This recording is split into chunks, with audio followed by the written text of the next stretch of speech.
Hi everyone, just having a look at this scene.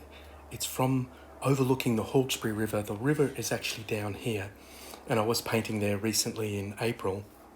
But the main part that I wanted to sort of bring to everyone's attention was just how much colour is actually in shadows. Even though this isn't a full-blown darker shadow we can find, but it's quite interesting with that little bit of light sort of coming through here.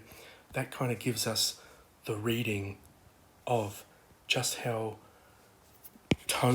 much tonal contrast is from dark to light.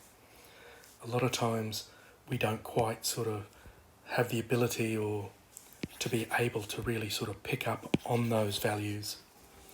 So it's quite an interesting little exercise, I find, just to study shadows, because I do believe that is the true way to create depth, distance, and also I believe it does help in giving us a three-dimensional effect on, say, our trees and just thinking about depth. Have a look.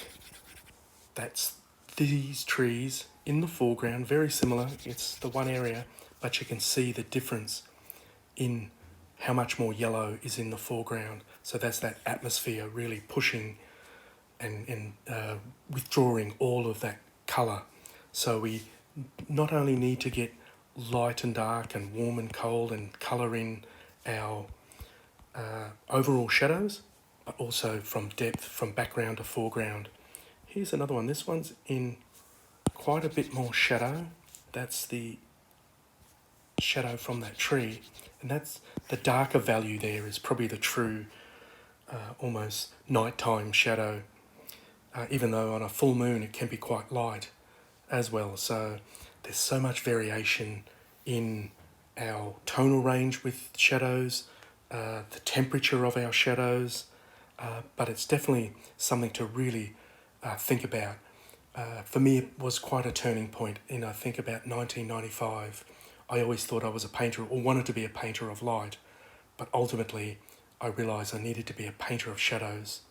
So study them, look at them, experiment on them, just to see what you can get out of them as well. So it's a very important area of painting light and for getting depth, I believe. So all the best, everyone.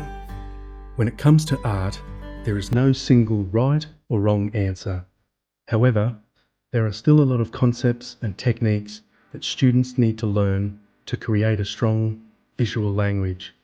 This course is designed to help you develop and find your own visual language so that you can start expressing yourself more confidently, because over the years I've studied and noted the areas where students tend to struggle the most, and then I've delved deeply into these topics. So we will cover the basics of colour, edge, how to achieve a strong contrast from light to dark, focal points, and creating depth so that you can start to use it effectively in your work. I'll demonstrate a wide range of subjects which I believe will broaden your horizons and allow you to gain experiences that you may have only dreamed of trying.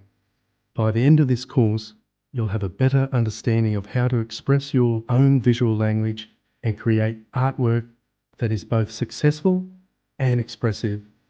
I invite you to join me for an exciting year of learning and exploration.